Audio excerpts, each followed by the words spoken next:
në 10 vitet e eksperiencës si kryetari i Bashkisë Tiranës ka 2 mënyra se si thirret këshilli. Ose thret kryetari i Bashkisë për vendimet e veta, qofshin nga ato që janë rutinë, ndihma ekonomike, pagesat e qirave mujore, apo në vendime të rëndësishme siç janë buxheti.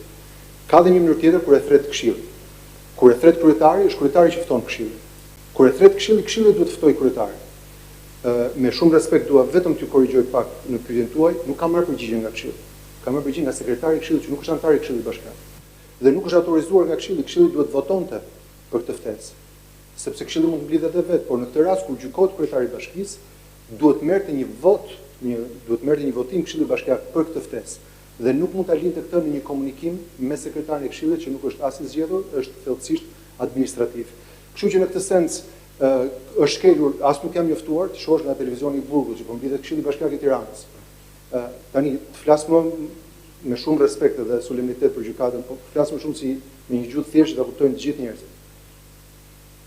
Unë kam parë një eficiencë me 8 vendime administrative brenda 8 orëve të orarit punës, në datën 24.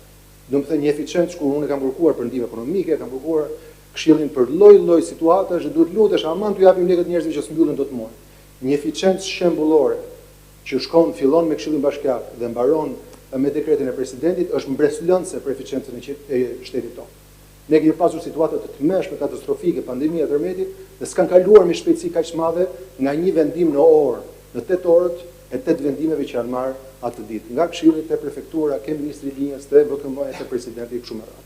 Kështu që në këtë sens ky është fshati që duket. Nuk ka nevojë për kallauzin tim, sepse kjo kuptohet shumë qartë që më është mohuar njoftimi, më është mohuar ftesa, më është mohuar e drejta për që në aty.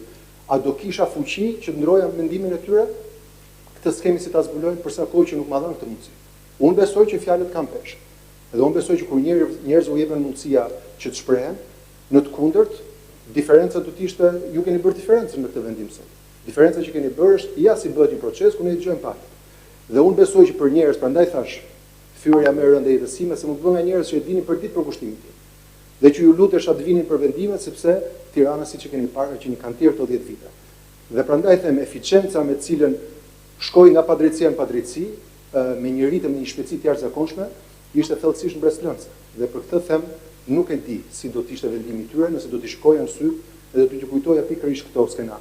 Edhe ndoshta do t'ju kujtoja edhe faktin që nesër mund të jenë ata viktimë e kësaj padrejtësie. Nesër dikush ju jap vetëm një shembull prej punës që kam pasur, kryetari i Bashkisë Medellинit, u rrëmbye nga një organizatë terroriste, FARC. Dhe pastaj u plasi si mod që po të rrëmbesh një kryetar bashkie, krijohen zgjedhje dhe pastaj mund ndoshta të vësh atë që do të tillë nëse s'ja qellove me atë që rrëmbeve. Pra hapet një precedent që mund të shkojë në fantazi nga më ekstreme deri te padrejtësia që është rasti konkret. Faleminderit.